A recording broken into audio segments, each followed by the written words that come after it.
Hi everyone, it's Master Young here. I wanted to tell you about our testing forums. If you are planning to test in our next cycle, you want to make sure that you're watching this video because I'm going to help you guys use the forum to your best advantage for your student. So I'm going to go ahead and share my screen here.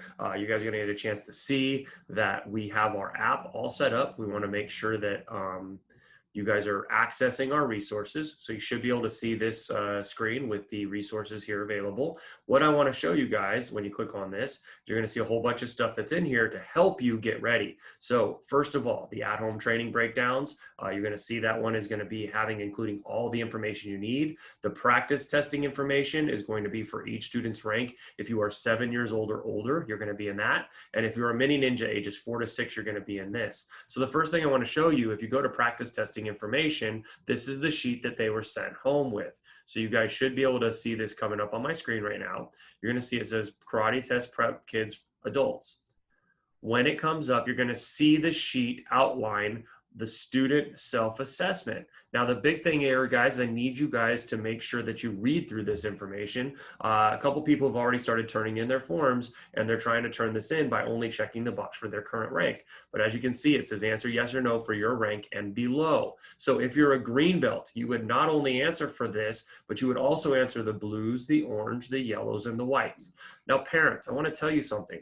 A self-assessment for students is not always just asking them yes or no, do you do this? It is asking them to demonstrate it or to show it.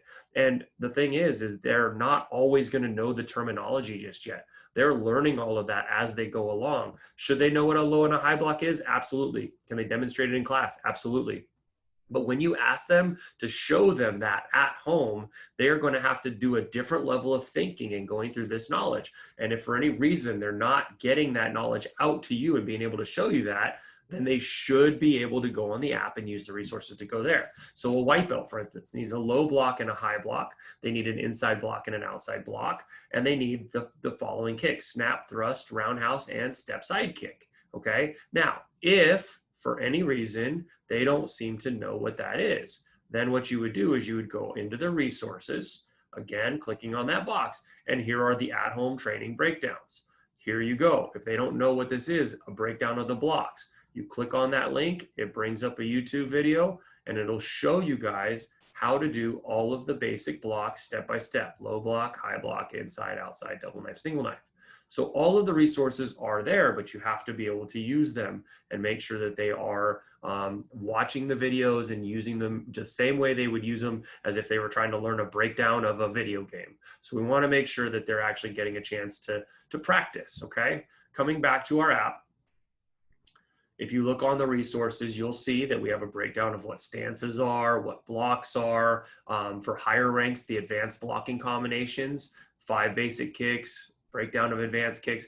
And then moving down the app, you're going to see that there are basic motions for their katas, basic motions for their one steps. You have one steps with a partner, and then you have one steps without a partner. Sometimes that is really helpful because they don't have somebody to practice at home.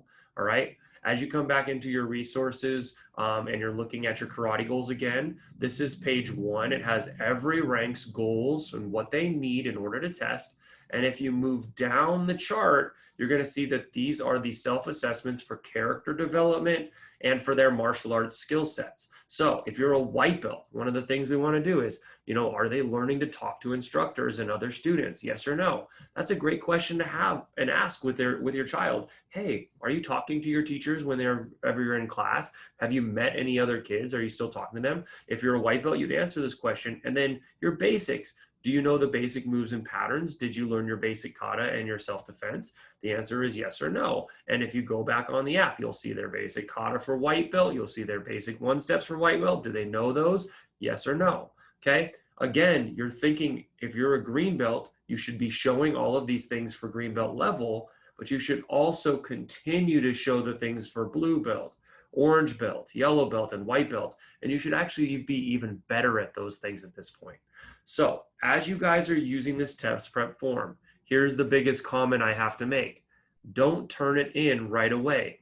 Save your test prep form till the week before testing registrations are due, and then start turning them in when you know your student has completed the material. please don't turn them in right away, because that takes the resource out of their hands and is giving it back to me. That means they're not using it to get ready. Now, the last thing, and probably the most important resource you have, if you go under the resources section and you click on either practice testing information or practice testing mini ninjas, you will see the videos for each level of testing. If you are a white belt, you do the white belt practice test. If you are a blue belt, you do the blue belt practice test. The cool thing about the practice test is it goes through everything they need for their test that they should be tested on, and it does it without a partner. So they don't need anything else other than just to follow along with the test and make sure they're mimicking and completing the information the right way. Parents, it's really important that they do this practice test at least 3 times prior to turning in their sheet. If you haven't seen them do it, you should watch them do it and make sure that they're doing it properly. Each of the practice tests are approximately 20 minutes, unless you get up into the higher levels, which they get to 25 or 30. But if they're not doing the practice tests, then they're also not prepping and getting ready on their own for the actual test. And that's what we want to teach them. We want to teach them that it's not just about showing up to karate class, but it's about what you take from that lesson and then what you do when you go home. I hope this was extremely helpful. Parents, please watch the video all the way through. Make sure if you have any questions, go back and watch it again. We are happy to help. I hope you guys have a great day. And remember, those test prep forms will be due coming up, but make sure that you're not turning them in too early. Have a great one, and please reach out if you have any questions.